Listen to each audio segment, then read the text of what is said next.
Hey, we are still hanging out here at the house. So, this, like I said in the announcement, this lecture is going to start out with an essay.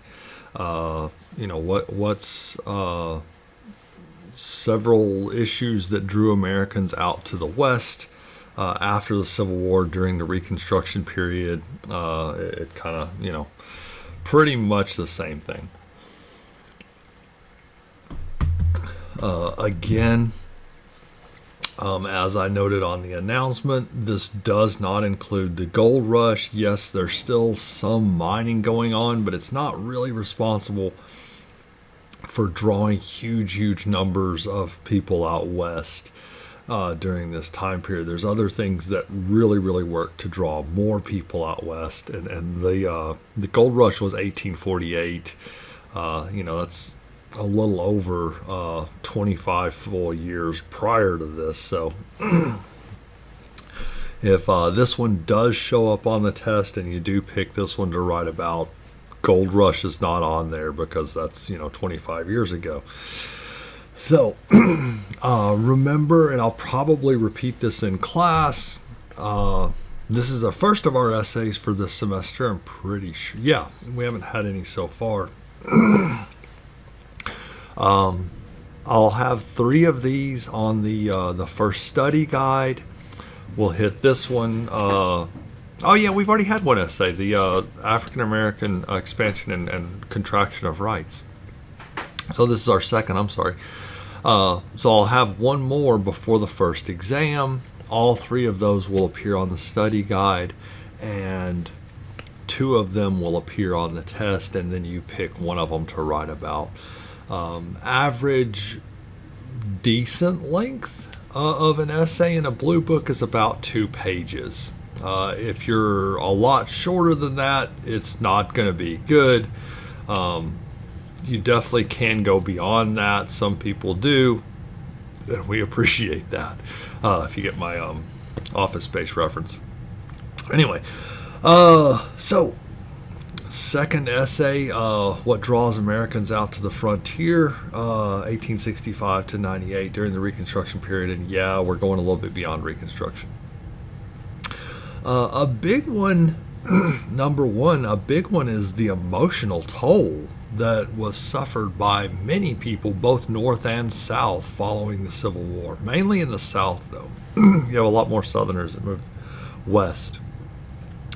But the majority of the war is fought here in the South, and a tremendous amount of mostly young men died during the war.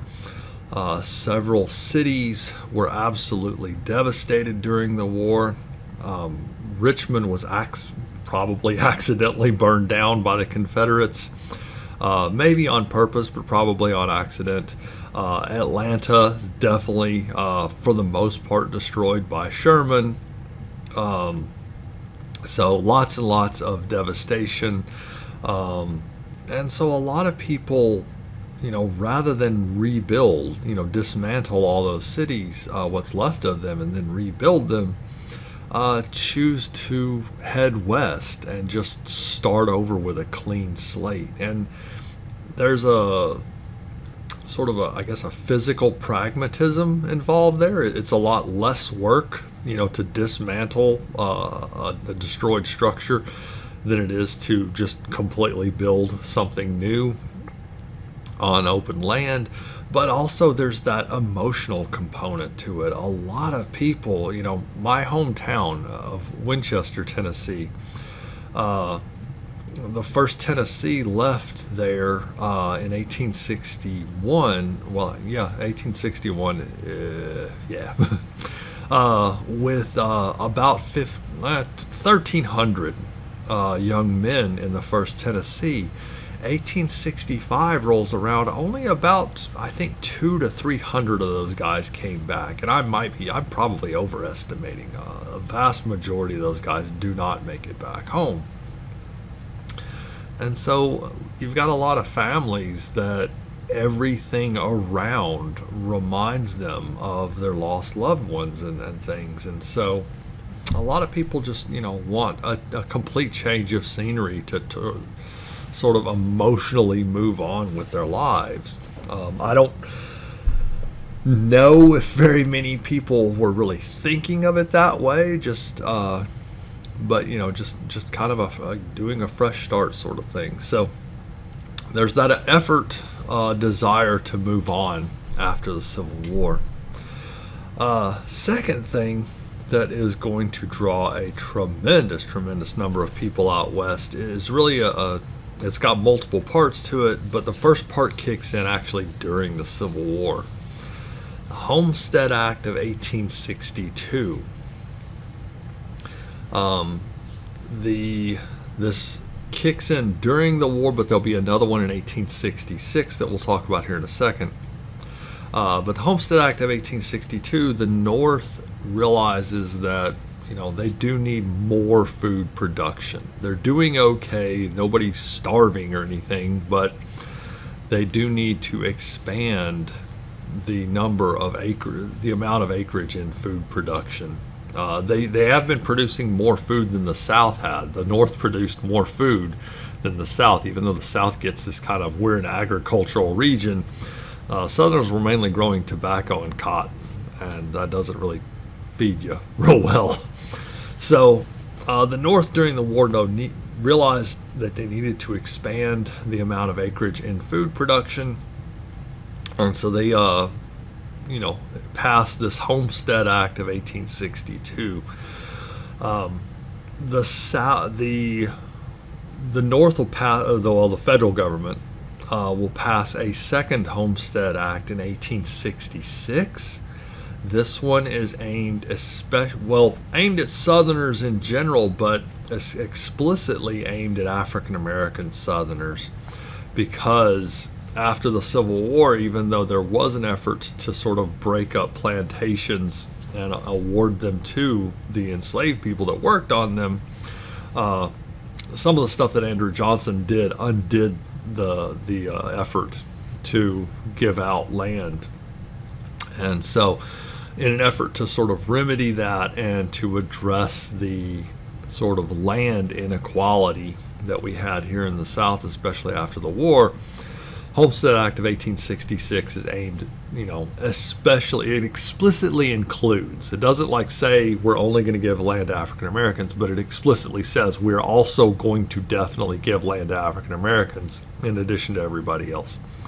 And that's a big move. So that's going to give land to Southerners after the war, and especially African Americans. And Homestead Act gives 160 acres of land. You have to pay a very small filing fee. I think at the time it was something like a couple of dollars. And to put that into perspective, you don't need to remember this, but 1860s, a private in the United States military makes $14 a month. And so this is a partial, part of a month's pay to for a very low-ranking enlisted man. They're going to be 160 acres. You pay a small filing fee, and then you have to work on the land and improve it for a period of 5 years, I think. So that expands a lot. A lot of people are going to take advantage of that. You don't have to remember the numbers, but 10% of the total land mass of the United States was given away during the Homestead Act years. So we have the one of 62, one of 66, and there's a couple of other ones. There's like a Timberland Act, and it's kind of the same thing, but for logging and stuff like that. And aside, so I know that we're in we're in essay territory, but I still sometimes will borrow from essay questions and throw into multiple choice land, and this is a good one on that. A lot of those big giant western ranches that you hear about, those monster spreads that end up with thousands and thousands of acres, The big one that we kind of hear about today is the King Ranch, and I don't know how many acres the King Ranch has, but it's pretty monstrous. And I don't know if the King Ranch did this or not, but lots of those big monster ranches out west did what I'm about to say.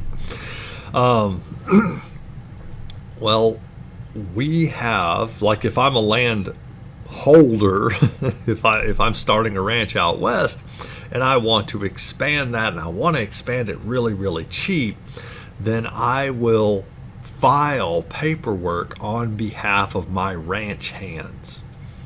And you work for me, I file the paperwork for the Homestead Act on your behalf, I pay your $2 or whatever, and then in 5 years, I show that I've improved this land. And then I get full ownership, or well, you get full ownership of the land, and then I, sort of require you to sign that over to me. And then the next, you may not work here anymore. Somebody else may work here anymore. Well, that's another hired hand, and I'm going to get them to sign off on Homestead Act claims and stuff. And so a lot of these western ranches will, through fraud, they will get their ranch hands to file homestead claims, and then that homesteader ranch hand will then sign the land over to the ranch at the end of the term. And so a lot of those western ranches got super, super huge through fraud, because they're not really checking on this and not checking it against names and making sure it stays within your ownership for so long. Nobody really cares about that. They're just trying to award lands out there. But that's our first two. Boom, boom, boom. Number 3, another big thing that draws people out to the west are railroads. A big reason why people are moving out west is to be able to start ranches, be able to start farms, and some people are moving out there to industrialize a little bit here in a second as things get going a little bit better. Be able to, if you're producing out west, you've got to be able to reach markets back to the east and then further to the west out in California later. And so the railroads are going to make it to where people can bring their their products to market. And so that enables people to move out west. It draws people out there because whatever I'm producing out there, I can ship it to market, to the east or out further west to California. So that's going to be a huge thing. It also allows people in the west to purchase things from the East Coast, especially the industrialized New England. You can actually get stuff. You can order a new stove. You can order newer equipment and stuff like that out of catalogs and have it shipped to you in the west. And so the railroads kind of break down those barriers of sort of isolation out there. A couple of big important dates that we've got. Again, none of these dates will show up on the test. But first transcontinental railroads completed in 1869. Second transcontinental railroad is completed, I think, less than a decade after that. Very, very quickly, we have 5 total transcontinental railroads over the coming decades. And so the railroads are making a lot of money. The shippers, back east shipping stuff to the west, and western people shipping stuff to the east, they're all making a lot of money on this stuff. And so this kind of, perpetuates that cycle of building more and more railroads, and that attracts more and more people out west. One of the things that we do realize as a society is that we need shelf-stable products, really, not produce. You are trying to stabilize your produce, vegetables and stuff. That's not really going to work that well. But we do need to have more shelf-stable products. And so pasteurization is going to help with that. You've probably heard of pasteurization before. It just involves heating a liquid up to a certain temperature, and you keep it at that temperature for so long, and it kills all the bacteria in there. Most of the time we hear this with milk. Milk is first pasteurized in 1898. It allows for it to be stable for a lot longer, and it also kills some of the pathogens that are found in raw milk that are bad for children and adults sometimes. Something interesting though is actually before milk is widely pasteurized. We are not pasteurizing milk on a whole scale basis. Beer is actually pasteurized on an industrial scale before milk is pasteurized. You can get milk anywhere, but beer is a little bit, not super hard, but a little bit harder to come by. And most places, and this is kind of neat because we're sort of seeing the reverse of this over the last, 20 years. Most places prior to pasteurizing beer on a large industrial level, most places were microbreweries. And those have come back into fashion now. But most places were microbreweries, and the reason why most places were microbreweries is because beer wasn't pasteurized. And with beer, you're throwing your yeast in there and your other stuff. Sorry. And if you don't pasteurize it, the process is still going to keep going until the yeast runs out of all the sugars and stuff like that. And eventually your beer kind of gets a little bit funky if you just kind of leave it in that situation without stopping the process. Under pasteurization, though, you can heat that beer up to that higher temperature and you keep it there for a while. It kills off all the yeast, and so you've made it basically, somewhat chemically inert. And so the process of, the yeast kind of keeping going and those bacteria hanging out and having a good time in your beer, that's all stopped. And so now you can take that bottle of beer and you can ship it all over the country, and it can stay on a shelf for a very long period of time. And it's pretty much going to have the same properties that it does right after production. It'll have the same properties, the taste the same and all that kind of stuff a couple of months down the line. And so pasteurization, big scribbly down thing, pasteurization is going to allow for national brands to emerge on beer brewers. And so we'll have brands, Anheuser-Busch, Budweiser, Coors is going to be sort of a national brand for a long time. But because of pasteurization, that allows these national brewers to sort of emerge. And we've kind of, for a very, very long time, sort of, this is what beer is. But over the last, like I said, over the last 20 years, we've kind of somewhat flipped that back to where, sort of microbreweries with different flavors of beer and stuff like that have become in sort of vogue and things. I don't think that they pasteurize, but I don't know. Anyway. Two more on this. There's 5.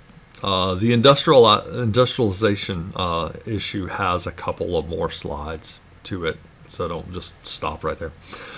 Another thing that draws people out west, and it both draws people to the west as well as retains them, and that's kind of an important thing. And we've talked about this the other day a little bit, is the Morrill Act. The Morrill Act is going to again create land grant colleges. We talked about with Alabama A&M and Auburn. What we're doing is, especially in the West, there are no colleges and universities. And so the United States government is going to award a state a bunch of land. You can sell this land, whatever you want to do with it, and then take the money that you get from that land and then use that to finance the construction of colleges and universities. And again, you can either create segregated colleges and universities based on race, or you can create, single colleges, a single college or university, and have that integrated. And most, especially in the South, even in the Southwest, most of the states and territories are going to opt for the first option of creating segregated colleges and universities. And again, like Alabama A&M, a lot of these are the A&M schools, the agricultural and mechanical schools. So Texas A&M. I think that Texas Tech, where I went, was a land-grant college. They got a little bit slower start, though. I think they popped up in like 1920 or something like that. But Oklahoma has a couple, New Mexico has a couple, lots and lots of western states do this. And some of this is to, one, attract people to the West. You can go to college in the West. That's not, if you go to the West, you're not going to be unable to seek out higher education. This also, a really important thing, is going to serve as a retention tool for the population. If you are somebody living in New Mexico or Oklahoma or Western Texas, and you want to seek out higher education, you'll be able to stay in that region. And so we're not going to have kind of a brain drain on Western peoples because you can't get an education out here. You've got to go back east. And so we're going to want to facilitate the construction of colleges out there. And finally, a big thing that's going to draw people out to the American West is the Industrial Revolution. There's several slices of this industrialization. And a big thing, especially for the West, is industrialized farm implements, especially. We're going to have steam-driven tractors, and so you can plow up and farm a lot more acreage than you could with, oxen and horses and stuff like that. We're also going to have, steel plows, and so again, you're going to be able to plow up much more of the plains than you would have been doing otherwise with like iron and things like that.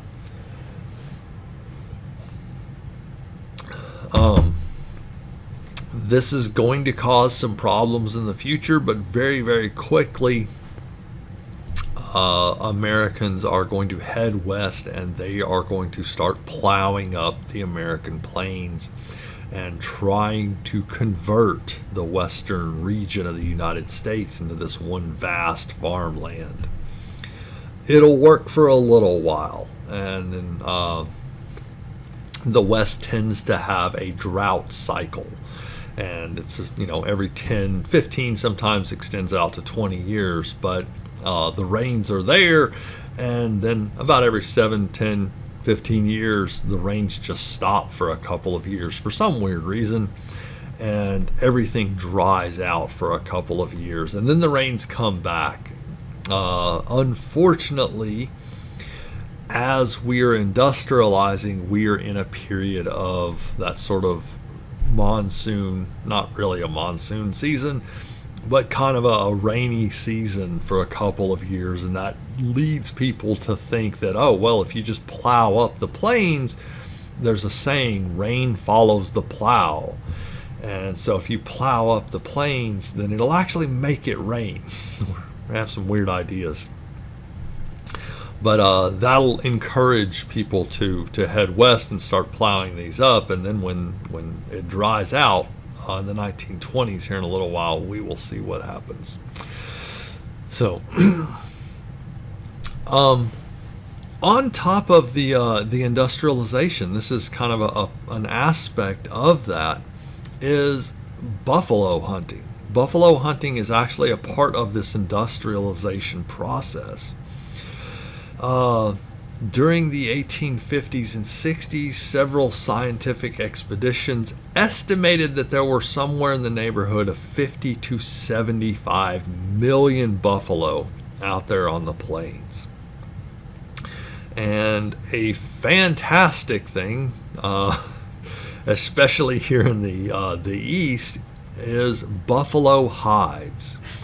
Most machinery is going to be belt-driven machinery, and a great place to see some of this, and they're probably, I haven't asked on the times that I've been there, but a great place to see some of this really, really big and cool belt-driven machinery is Falls Mill. And Falls Mill's a little bit over the state line into Tennessee. It's right next to, I think, the Flint River, and there's a big water wheel that's attached to the mill, and they do a lot of grinding of oats and corn and all kinds of stuff. It's kind of a cool place. You can go up and buy fresh ground oatmeal and fresh ground grits and stuff like that. Grits are awesome.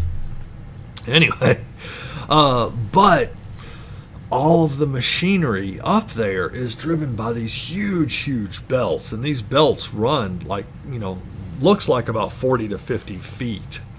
And you have to have really, really thick, heavy-duty industrial belts to drive this machinery. In the 1870s and 1880s and 1890s, a really, really good source of belts for this heavy-duty machinery is buffalo hide.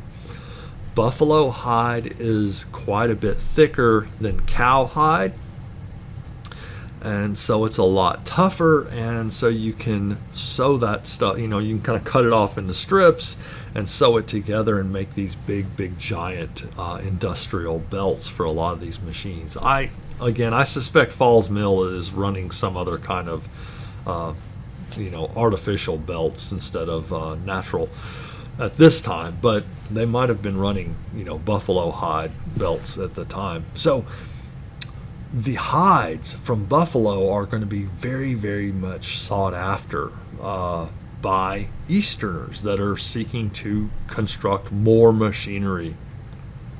And so that actually the industrialization draws a lot of people out west, because buffalo hunters can make a tremendous amount of money doing this.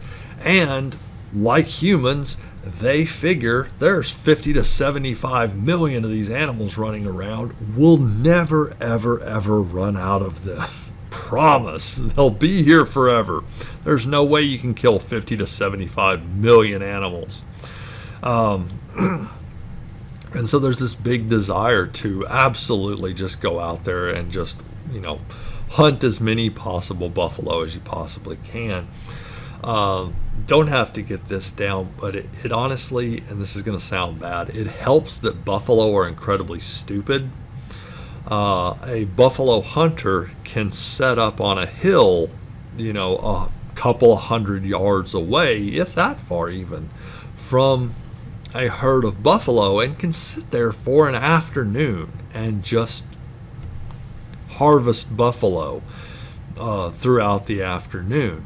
You shoot one buffalo and that one drops, and the rest of the buffalo, they're not like deer. Deer freak out and take off if they hear a gunshot or even a bowstring.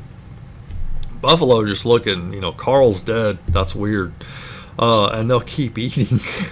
And so because they're not really, that skittish as far as gunshots for some reason, you can sit there and just drop them for the afternoon over and over, and the buffalo hunters don't really have to move. So it does lead to a lot of their downfall. A great example of this, and you don't have to get Lucretia Borgia, the name down there, a good example of how much we're kind of doing this without regard to, what we're doing environmentally and what we're doing to this species of animals, is there were a couple of guys in the American West, and most people have heard of Buffalo Bill Cody.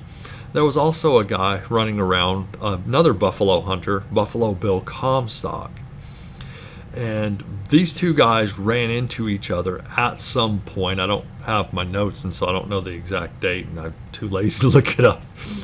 But these two guys ran into each other at some point, and they decided that there can only be one Buffalo Bill in the American West. There's not room for two Buffalo Bills. And so they decided to have a contest. Whoever could kill the most buffalo in a single day would get the nickname, would earn the rights to the nickname or some kind of nonsense like that. And so they decided to have this contest. And the contest itself draws a lot of attention. People are going to come in from several towns away and stuff to kind of witness this. Caterers are going to bring foodstuffs out there to the area that they've kind of set aside for this contest to go on, and so lots and lots of people are out there. The buffalo are like, I don't know what's going on, let's just continue to hang out here and not run away because something weird's happening, because buffalo are stupid. And so these two guys decide to hole up in their respective areas and harvest as many buffalo as they possibly can. Buffalo Bill Comstock, I think he killed something like 59. It's just I'm thinking the numbers are correct. Comstock, I think he killed like 59. Cody killed somewhere in the neighborhood of 80, I think, 79, 80, somewhere in there. So over 100 buffalo are killed, and I'm sure that they harvested the hides, but over 100 buffalo are killed just for a nickname. And so Buffalo Bill Comstock is going to drop his Buffalo Bill. I don't know what name he goes by after that. And Buffalo Bill Cody retains the spiffy name. You don't have to get this down. This is just it's wild how sometimes we're so weirdly wasteful and we don't really quite think about these things. This is not really a part of the essay question anymore. Actually, just the buffalo hunting bit. And I'm going to talk about some more of the buffalo hunting stuff. But this stuff you don't have to bring into essay territory unless you just think it's fun. One of the things that the trains will do, the railroads will do, in an effort to sort of showcase the lands, because the railroads want people to move out west. And so a way to do that is have sort of sightseeing trains, and they'll load up a bunch of people and we'll travel through the American West, and you can kind of see all this available land that you could set up a farm or a ranch on and stuff like that. And some trains, because hey, buffalo are hanging out on the tracks, they're causing trains to derail, they're in the way. So a thing that will help out the railroads as well is to organize hunting expeditions. And so some trains will have hunting expeditions. You buy a ticket for the train, you take your rifle and a whole lot of ammunition, and you just lean out the window and shoot at anything that moves. I don't know if the trains are really, really worried about harvesting a lot of the hides. I don't know if the trains are going to send skinners after them. I would imagine so, because that's profit laying out there on the plains. But trains are going to have hunting expeditions where you can just go out and shoot any buffalo that you see, or anything else. Rabbits, coyotes, I don't know, dogs, people. This is just an image of a skinning party after probably a couple of days work. And those are just hides that they have harvested. They will leave the rest of the animals out there on the plains just to rot. So they're mainly after the hides. The meat is almost worthless. They will sometimes sell the meat to railroad construction crews, but you're harvesting so much that it's just going to go to waste for the most part. Really interesting picture that I kind of like Um, After a couple of years after the buffalo herds are for the most part wiped out, because we are going to hunt them almost to extinction. A scientific expedition in 1883, I think. Yeah, that earlier one was a little bit after the Civil War. Was it? Let's see. Jump back to the dates for. Yeah, 1850s, 1860s, 50, 75 million. 1883, another scientific expedition out to the American West to try to assess the buffalo population counted less than 300. And so, over the course of 20 years, the United States has effectively wiped out the buffalo population. This is going to be helpful because the United States. Oh, something to scribble down. This is going to be helpful from the point of view of the United States government, because the Native American population very, very much relies on the buffalo for most everything. They're going to rely on it for buffalo hides, for clothing, for shelters, for shelter. The meat's going to be wildly useful for food. All of the tendons and stuff like that are going to be used. I mean, they used almost everything of the buffalo. And if you exterminate that, if you get rid of that resource, then it's going to force the Native Americans into a very difficult position. We'll talk about that later on. But a big thing, the United States government will even give out free ammunition to buffalo hunters. You just show up at a frontier fort and they will give you ammunition for hunting buffalo, because that helps out the United States military. It helps out the federal government in exterminating the buffalo, so that the Native Americans are going to be less able to continue their fight and continue resisting American expansion westward. But so definitely remember that mostly buffalo hunters are going to be responsible for wiping out the buffalo in the West. Like I said a second ago, the hides are going to be harvested off of all these animals, and the rest of the animals going to be left there to rot. Well, a couple of years later, people start realizing that there is a lot of calcium out there on the American plains that could be used in fertilizer. And so new people are going to come out, and they're going to go out and try to pick up all of those buffalo skeletons, or as much of the big pieces as they possibly can get their hands on, and then bring that, to central locations, and that stuff will be ground up and for fertilizer for the calcium. And I don't know how much magnesium is in a skeleton. If there's there's trace amounts of it in there anyway. But they'll grind up a lot of the buffalo skeletons and then use that in farming as fertilizer. So that's definitely the end of that essay question. You don't have to go that far into the buffalo stuff, but do put industrialization. You can talk about farming, steam-driven plows and steam-driven tractors, steel plows, as well as buffalo harvesting for the industrial belts and stuff like that. It's going to drive people and draw people out there to the West. So that's the end of that essay question. There's 5 points on there. Remember, you got to hit all 5 points and talk about them fully and kind of explore them. When we get back into class, let me know if you have any questions, if you need me to expand on something, if something I said did not quite make sense. So,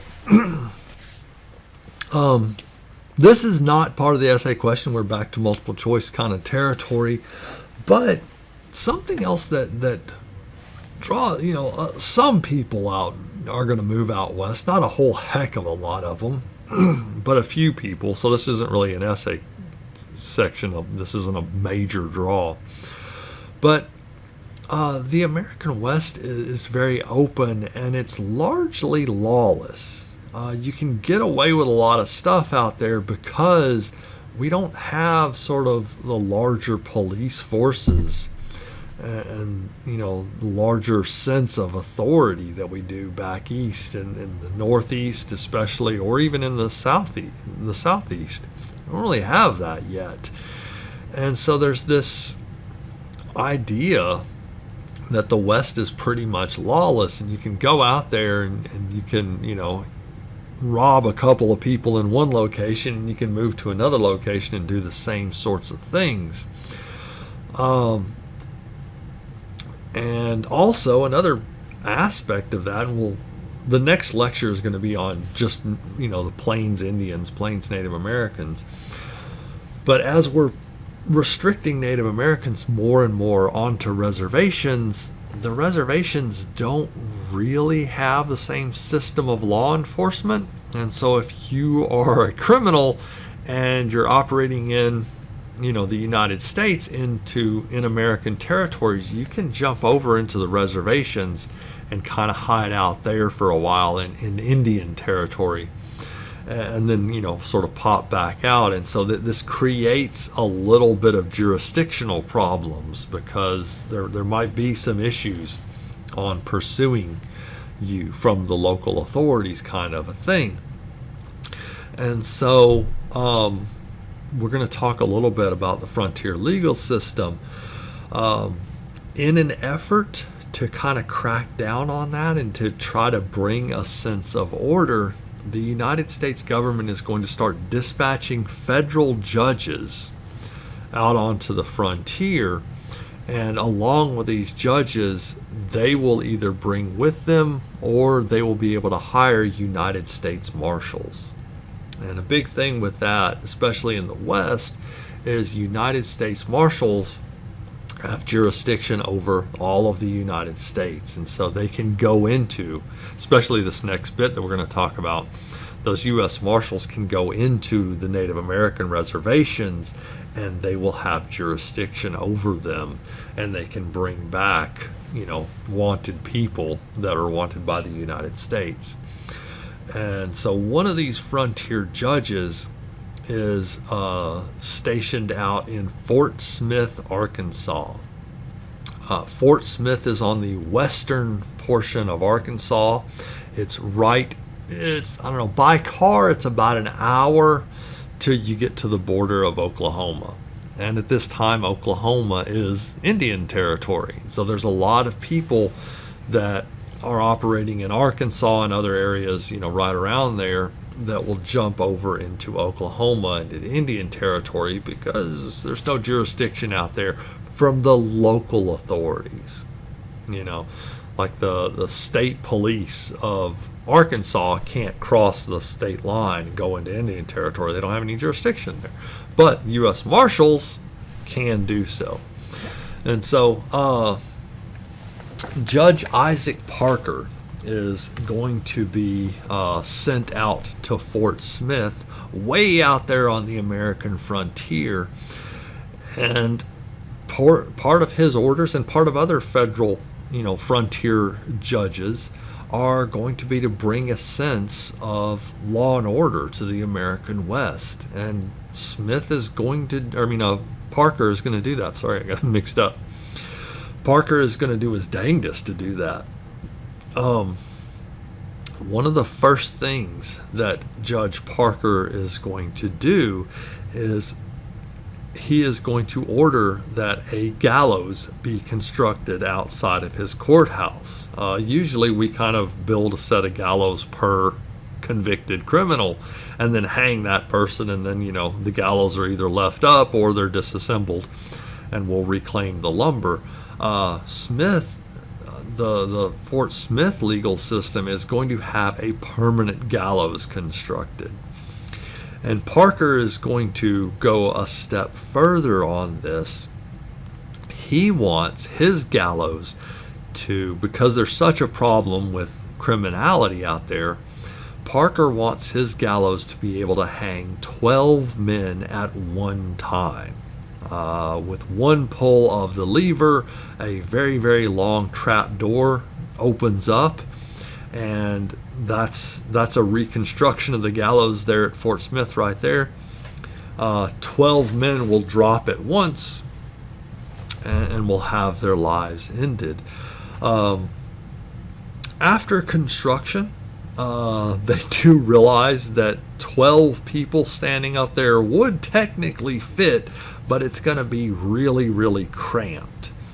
And for everybody to have a little bit of room so that they can sort of drop freely, they're only going to hang 6 people at a time. And so Parker is going to have his first set of trials. He's going to convict 6 people to be executed, and probably they're guilty. 2 of the 6, you don't have to remember these guys, but 2 of the 6, one of them is a guy named William Seabolt. He robbed another guy in town and stole his boots and some other, I guess, any kind of money that the guy had. During the trial, like immediately after he stole the guy's boots, Seabolt pretty much starts wearing this dude's boots around. During the trial, Seabolt was still wearing the victim's boots, and the guy's dad shows up at the trial and he's like, "Look, he's still wearing my son's boots." And so there's fairly good evidence that William Seabolt actually did kill this other dude. Another one of the 6 that Parker sentenced to death that first round was a Native American guy. Super cool name. The guy's name was Smoker Mankiller. And for some reason, Smoker Mankiller popped up at the cabin of a frontier settler and, didn't speak any English, and so kind of through some sign language, like "I need a rifle" sort of thing. The settler goes in the cabin, brings back a rifle, and Smoker Mankiller shoots the guy and kills him and takes off, and Smoker Mankiller's arrested. I don't know if they had as conclusive of evidence there, if he had the rifle still on him, but, that's still, you don't have really a witness or anything. Anyway, but Parker is going to send those 6 guys to be executed. They're going to execute those 6 guys. It works flawlessly. And Parker will sentence another 6 people to be executed shortly after that.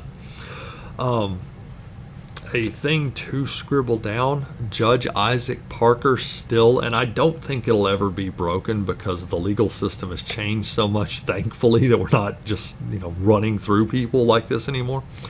But there's still some major problems with the legal system, but we're not doing this as much. But Parker still holds the record for sentencing the most people to be executed in United States history. Ultimately, he sentenced 159 or 160 people to be executed.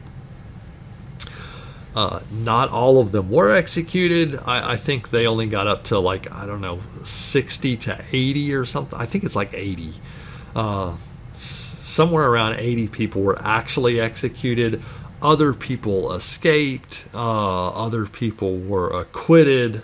Some people died before they could be executed. And so not all of them were executed, but Parker still holds the record on sentencing. I suspect he probably holds the record for the most people actually executed as well. Not exactly sure.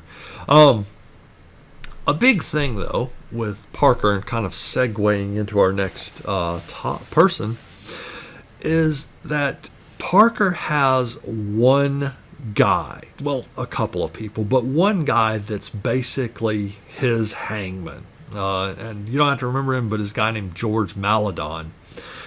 And Maladon was a German immigrant. He moves to the United States, and then he moves to Fort Smith, I think when he's about 18 or 19. He starts working for the authorities there, and very quickly he becomes one of the most experienced, the most reliable hangman there in Parker's court.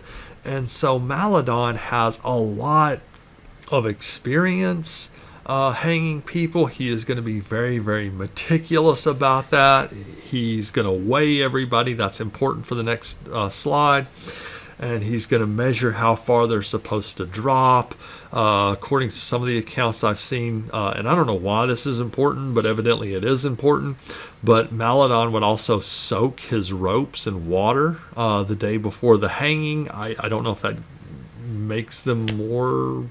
Maybe it decreases the brittleness of the rope. I don't know. But he would soak his ropes.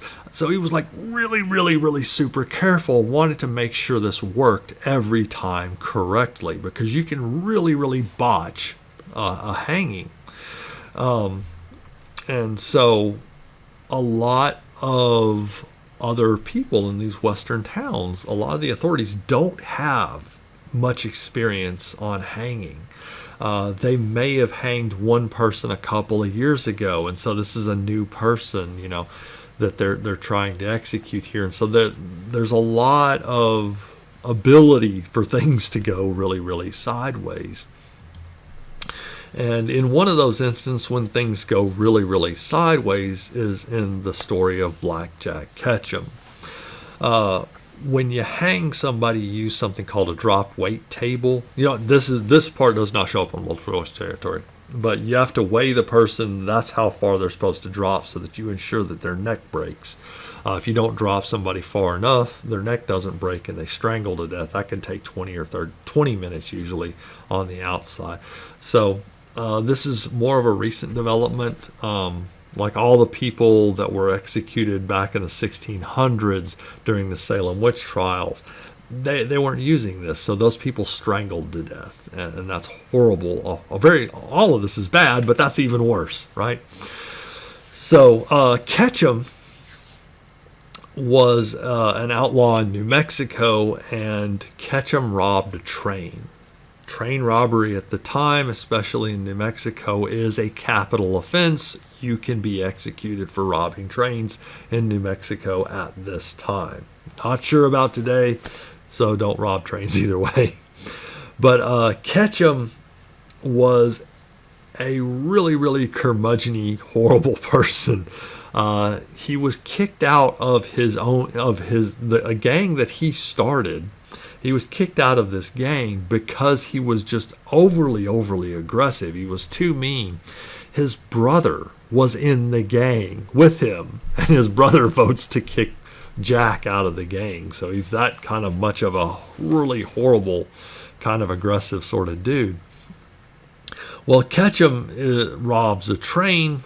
I don't think he gets away with very much, but during his capture, when the authorities catch him on the train, he's shot in the arm with a shotgun. And that's going to be important here in a minute, because that arm is going to get infected. It's going to develop gangrene, and they're going to amputate it. So, but before that happens, Ketchum is, like I said, captured. He's brought to the local community, put on trial. He definitely was caught red-handed, and so he is going to be sentenced to hang.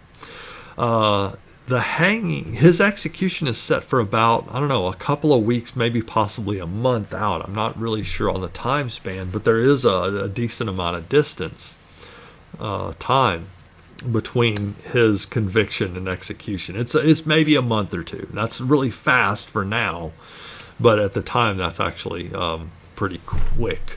Or that's actually delayed, backwards.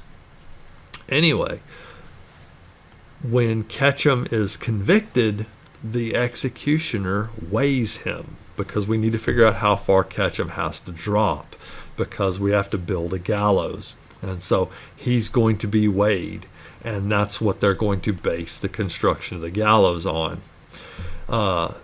As they're constructing the gallows, a couple of things happen.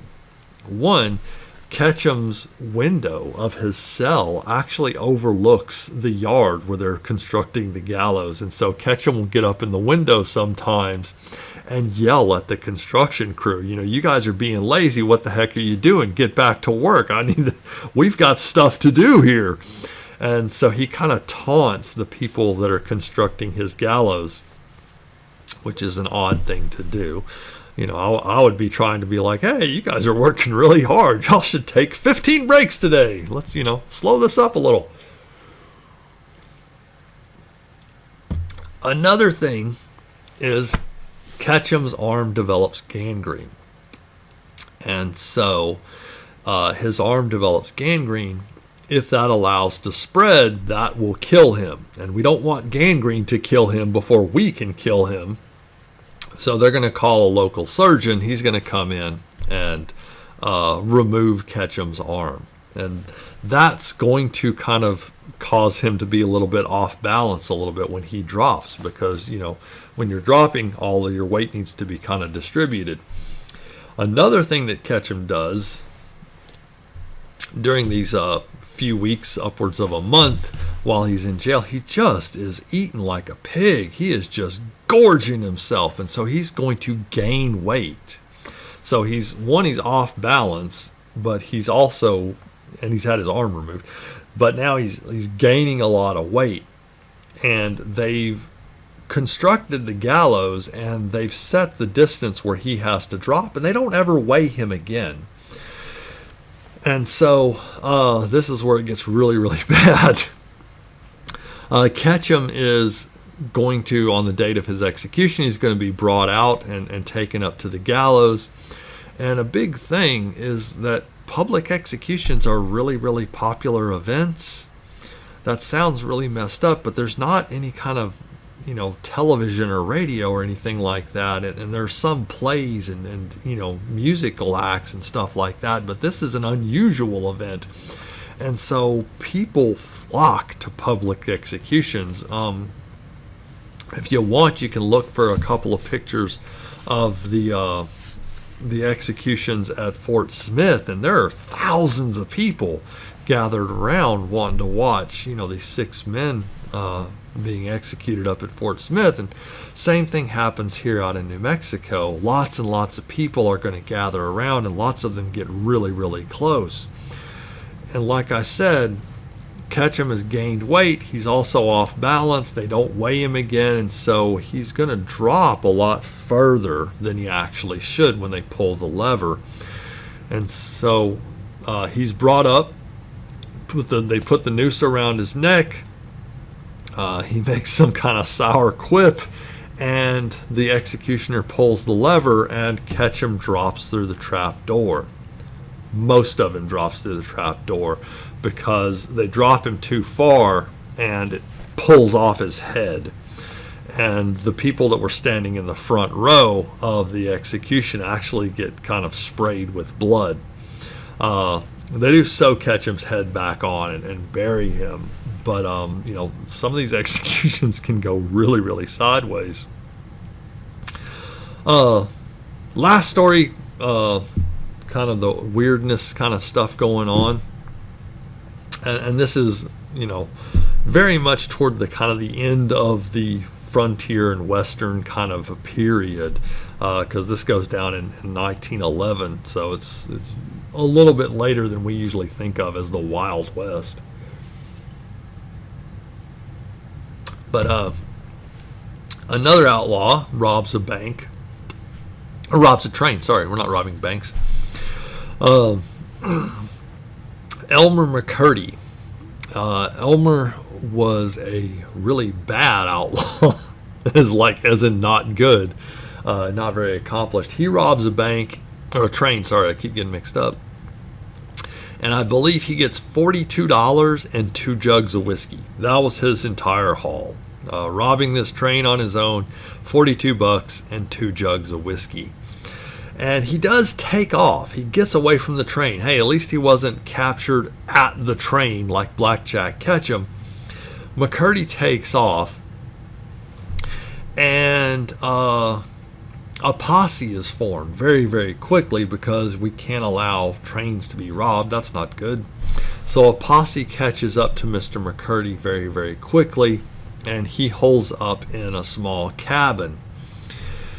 And he fires a couple of shots out of the cabin and yells to the posse, "You'll never take me alive." And so they shoot him and kill him. So McCurdy's dead.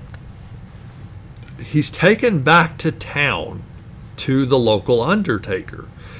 And the local undertaker decides, and this is fairly common, that he's really going to do a good job with the body. He is going to really, really preserve it, and then wait for the family to come and claim him, you know. And that's a common thing. The undertaker will get a body, they'll preserve the body, they'll have a coffin built, a casket built, and I think a casket, because caskets are, coffins are more rectangular, and caskets kind of narrow down toward the feet. I don't know why I know that. But anyway, the undertaker is going to prepare Mr. McCurdy for burial, but he's also going to wait for the relatives to come. And part of the idea is that when they come, they will pay him for his services, and that'll be done. Well, nobody shows up to claim the body. And so the undertaker, does another couple of rounds of preservatives, formaldehyde and stuff, to make sure Mr. McCurdy is preserved very, very, very well. And then he starts putting McCurdy up in the front window of the office. And this is kind of one to generate interest, but also he's putting up an advertisement in the office. Look what I did for this person. I can do the same thing for your relatives as well. I will make sure that they are getting a really, really good send-off, as it were. Eventually, McCurdy is taken out of the front window after the undertaker notices that it actually does generate a lot of interest from passers-by. And so the undertaker then moves Mr. McCurdy to a back room where I believe he charges a nickel. And he puts a sign up in the front window, "See the outlaw that refused to give up for only a nickel." And you go into the undertaker's office, and you're, sort of pushed through a curtain there, and Mr. McCurdy is kind of in a back room. Disturbing thing, you deposit your nickel into Mr. McCurdy's mouth, and then the undertaker has a set of forceps that he goes later on and removes all of the nickels. That's weirdly interesting for later. And all the while, the undertaker's acknowledging that, if this person's relatives come and get him, they can pay for the services that he's rendered and then take the remains. And they never show up. No relatives show up. Eventually, though, circuses start passing through, and this is an interesting attraction. And so several circus owners try to purchase the remains of Mr. McCurdy because, hey, this would be something that would get people to the circus. I once went to a circus and they had a mummy. I don't know how they got it, but they had a mummy that you could go see, and I paid to go see the mummy. It was 50 cents. But this would be an attraction. Well, the Undertaker's actually making a decent side profit from this, and so he refuses to sell to any of these circus guys. A couple of years later, a couple of brothers come in. A couple of guys claiming that they are Elmer McCurdy's long-lost brothers, and they really feel that he should have a proper burial, and they would like to send him off. And so the Undertaker gives the remains to these two brothers. And I'm sure that they had to pay him for, storage of the body and then the preservatives and all that kind of stuff. I imagine. I don't know if he actually charged them for any of that stuff. I would. But the Undertaker releases Mr. McCurdy to these two guys claiming to be his brothers. Well, it turns out they were just a couple of circus guys as well. And so for the next couple of decades that we know about, McCurdy is going to travel the United States along with this circus being put on display. And again, people are going to pay to see the outlaw that refused to get away, or that refused to give up. We sort of lose track of Mr. McCurdy in the historical record. And so remember, he got killed in 1911. In 1977, out in Long Beach, California, a television crew was filming an episode of the picture on the slide, The $6 Million Man. $6 Million Man was a very cool TV show in the late 70s, early 1980s. The actor's guy was Lee Majors. I don't remember what the character's name was, but he had gotten in some kind of an accident. I don't remember what happened, but he was almost dead, and